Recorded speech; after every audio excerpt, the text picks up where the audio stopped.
Good morning guys, and welcome to today's vlog. Today brings us very close to home. We've got on a train from Bletchley, made our way up here to Milton Keynes because Collectormania, after probably, well, must be close to 2 decades, has finally come home. It's where it all started.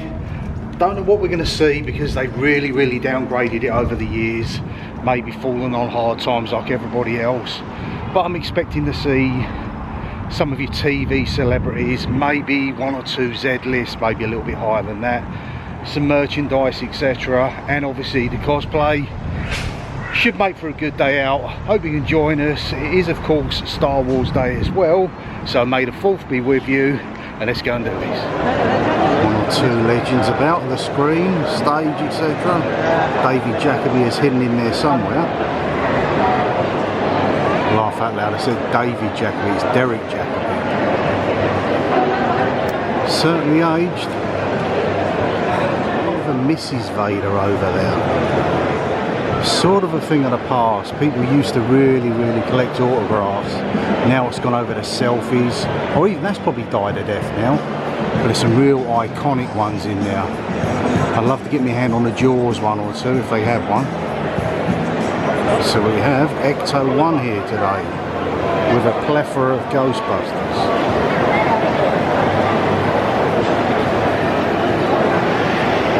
Iconic replica of the movie car. Oh, Slimer there in the back. Stay Puft Marshmallow Man. I certainly love the packs that these guys have got. Really make an effort.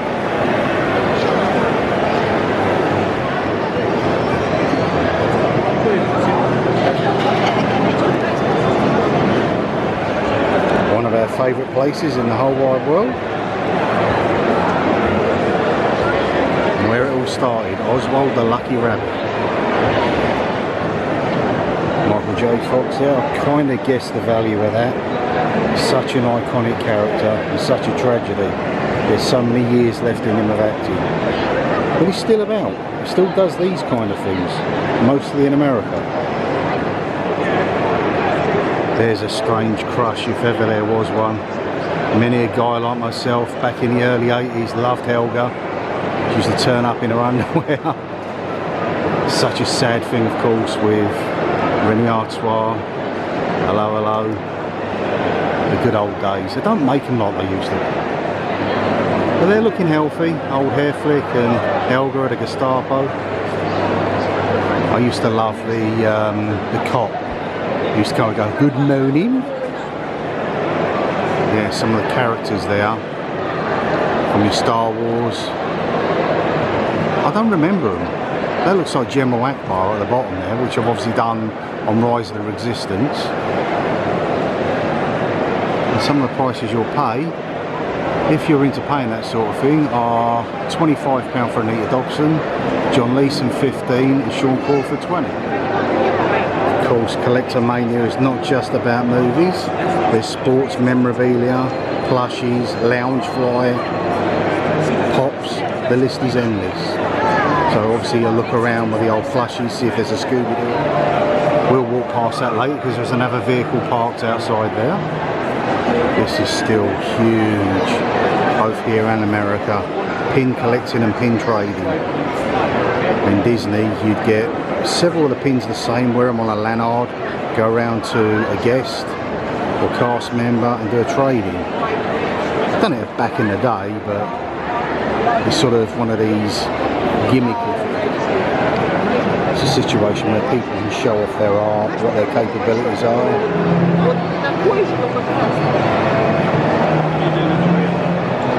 And there are a few cosplayers about making an effort today.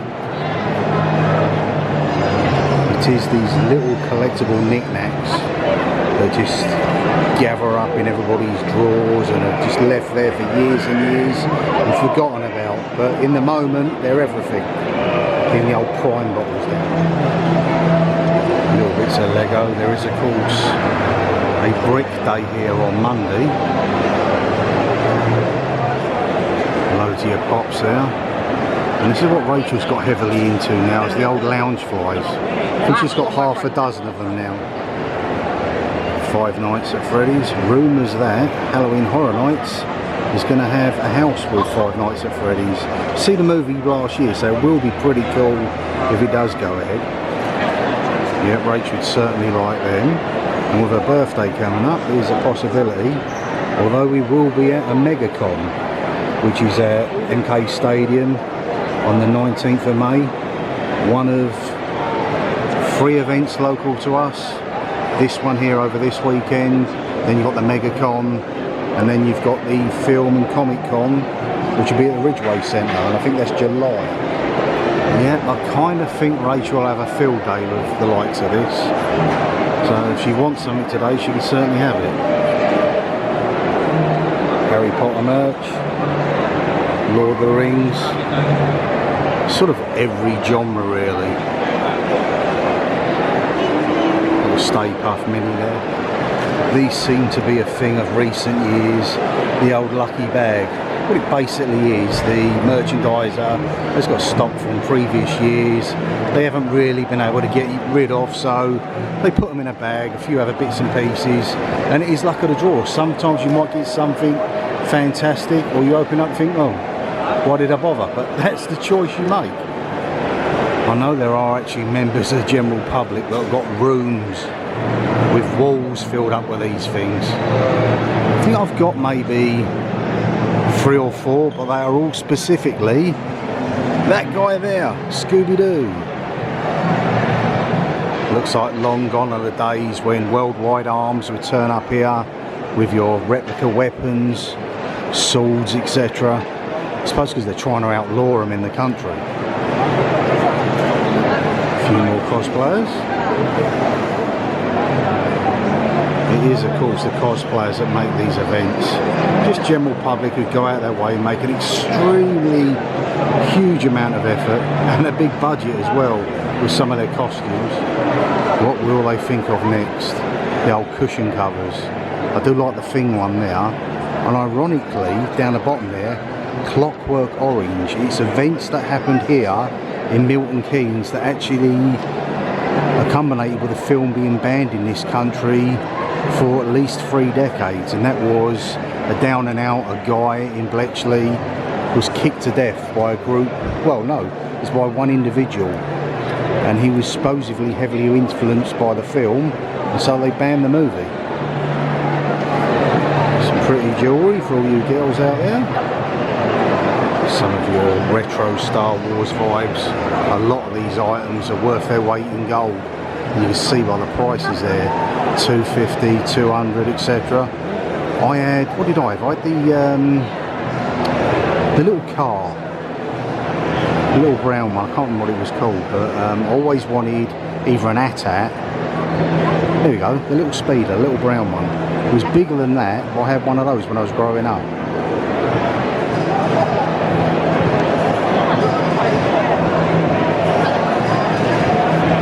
I do like Ecto 1. A few props from the Sci-Fi Museum, which is around the corner now, including Willy Wonka chocolate bars. A few guns, Lara Croft there. This sort of thing is very much heavily into. That's from, I'd say that's from V, probably Blake 7, some of the other ones. But it does come at a price. It's pretty expensive to go in there, and they do not allow you to film or take photographs, because although it's classed as a museum, it's more several little private collections held in one room, or a plethora of rooms, should I say. And if you want to go, there is the address on there. It said it is the Brick Festival on Monday. We've got this event that took place starting yesterday, today and tomorrow. Kind of feels like a rebirth, a rebranding. This event got huge. I mean, it started here, this is his birthplace, a good couple of decades ago, and then from there it grew and grew, moved on to the MK Don Stadium. From there it was a bit cold because you had the sports stars, they would sort of suffer a bit, and they've moved from there to the ice skating place, Planet Ice. Then they've continued and they've gone on to the likes of your NEC, Olympia, so you get a London Collectormania, get a Birmingham Collectormania. I've been to them. I've had press accreditation for doing those, and they're good events, but it just sort of, maybe the pandemic itself killed it off a bit, and now they've gone back to Route 1 where it all started, and hopefully it will grow again. The back of a lady trooper there, some puppets there. I suppose you get those people that are into collecting that sort of kind of thing. A lot of Disney layer, Mickey ears, etc. A lot of this stuff being homemade, but it's still pretty cool. Said about your sports merch, people actually go to football grounds or boxing arenas and get players and sports stars to sign them and then flog them on. I don't really agree with that side of it. I think something you've collected over the years is a bit different, but going out and make a business out of it, it's a bit wrong. Some of your classic reproduction, your horror masks, Mike Myers, Halloween. I know Adventures of Paul absolutely loves that character. Old Golf's face down there. It's a shame, back in the day old Robert Englund would be up here, Freddy Krueger. And now Gizmo, I believe they're actually making a remake of the movie coming out in the next few years. Should have stuck to the original one. Well, I mean, I didn't. So how long does it take you to make those? It depends which way you go, because not everything here is scratch built. Yeah. So this particular one was a Hasbro crowdfunder. I think they said if we get 8,000 orders, we build it. Right, okay. They got about 26,000. Understandable, really. Yeah. So this one came from Hasbro. I've put a lot of work into customising it. Yeah. That's been an ongoing project for about a year and a half now. Just doing what I can to improve it. The couple on the end, they're Spirit Halloween packs. Right, okay. You can buy them off the shelf. Right, yeah. The one on the very end of the stand, if you go around and have a look, that's Toby's pack. Right. That's scratch built for the resin cash shop. I think he's got about 9 to 12 months of work in it. Wow. About £2,500. But it is as accurate. Yeah, serious lot of time, effort and dedication. Oh, yeah. Toby is detail oriented. Okay, cheers mate, thank you very much. Enjoy the rest of your day. There you have it guys, $2,500 and a heck of a lot of dedication. They're so cool, so much fun. And these guys do a tremendous amount of work for charity. Laffy Taffy, we absolutely love that stuff. Rachel loves her Flumps. Mountain Dew, a personal favourite of mine. More the classic one, the original one. Can't really see one there. Usually sell out. Lays, they're also American. Freeze dried, we first tried that at a Disney community called Celebration, and we tried pretty much what they've got there, the Skittles, freeze dried Skittles. A guy come out with samples and we just fell in love with them. They're really weird. They haven't got the crunch. It's like a honeycomb when you bite into it on any of this stuff, but the flavour's there. Another classic. People fall all over themselves for Twinkies and the goldfish. That's just a thing of beauty, isn't it?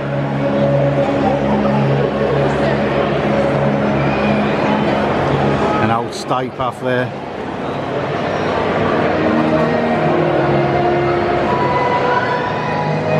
Plethora of pin badges there. Some movie icons.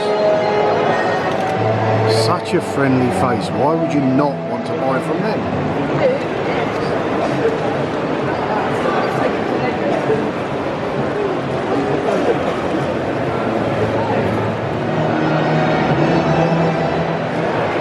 Original movie posters. Give me yours any day. Milton Keynes has a plethora of these plaques, blue, green, etc. Here's a significant one here. There's 40 of them in total. It says here that Cliff Richard done the filming for his Wired for Sound video. I remember it. Everyone was on roller skates, and there's a figure of 8 over by the banking district. But everyone on roller skates was all circling around this area. This was back in the 1980s. can measure this up, if you look at the video, you will see this wall in the background. And that there is a significant spot which meant a lot to my sister, because it was where they filmed a photograph shoot for her favourite band. You don't have to be too much into your pop culture to have heard of Duran Duran from the famous Barbarella movies where they got their name, Simon the Bon, etc. This is where they filmed their album cover. If you're a local to Milton Keynes, you do not need telling this, but if you live outside the area and consider travelling in one day, did you know Milton Keynes is the home to the National Film and Sci-Fi Museum, located just opposite the shopping centre itself. It sort of covers, you got the Pixar bunker there, that's all like your classic 1970s, 80s arcade games, and you pay for an amount of time as opposed to per machine. And then the museum, you go up through there, the lobby area, and it goes all the way down the back there, back on itself, and it's the likes of your cult stuff, your Doctor Who, your Blake 7, some serious sci-fi movies, merch, props, etc. from the films themselves. And there is a significant vehicle below. This here, your Chevy Blazer from Hawkins, your Stranger Things police vehicle, the strange sort of, I don't know whether it's, if they just come up with it or not, but the guy would be Hopper's vehicle. Now you change one letter in that name and you have Hooper. Now Hooper was obviously with Brody, the chief of police at Amity, which is virtually the identical same vehicle with the back removed, from Jaws 1975.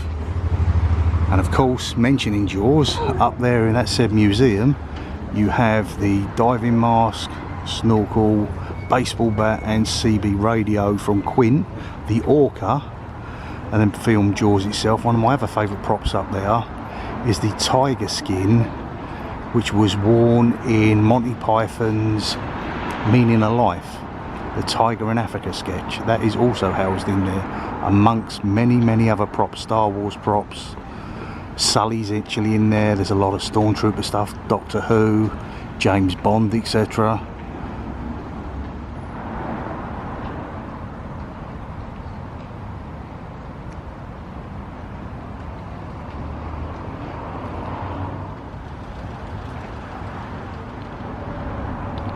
Situated literally about 600 to 100 metres away from where Collectormania is taking place is Milton Keynes train station. Not all too significant, people might say, but in actual reality it is a film location from back in 1987. This was the movie location from Superman 4, The Quest for Peace. So this area here wasn't remodelled at all, it just had maybe a different signage over where it says Milton Keynes train station. That was supposedly an airport. To the left over there would have been the United Nations, and Christopher Reeve would have come flying in over the top there. Well, actually he was on a cradle with a cable hanging down, landed around this area here. There was hot dog vans here.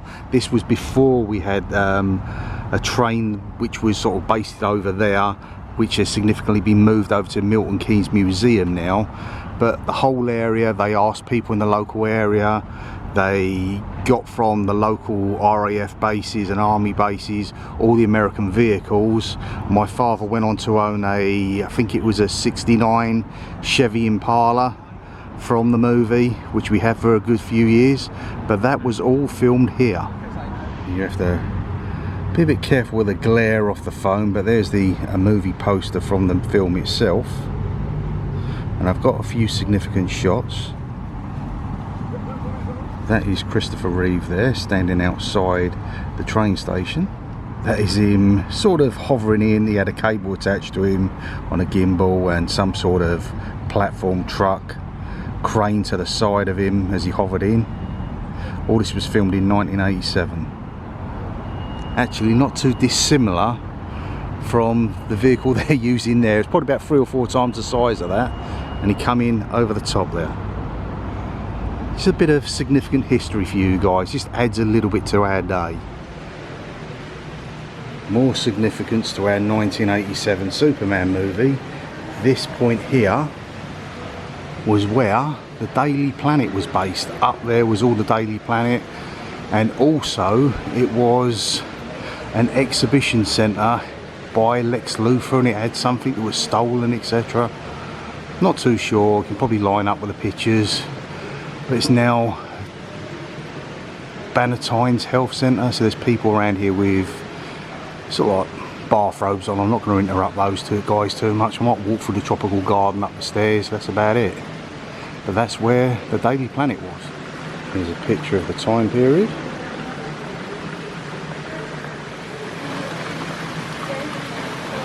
Yeah, it's very ornate now and very beautiful, tranquil. It's tropical garden with its fish. I said I don't want to interrupt those guys taking time out of their weekend in their bathrobes, etc. from the health club, but it just adds to the content of this and shows you what Hollywood can do, because this is Milton Keynes, not Metropolis.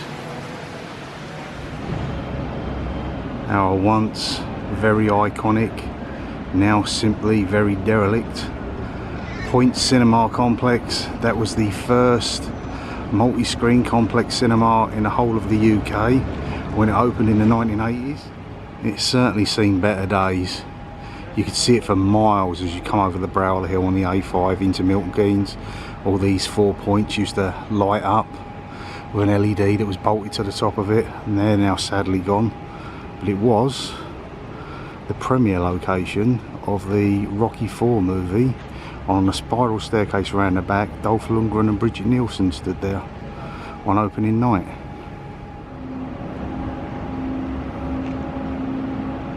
Oh, the good old days and the memories.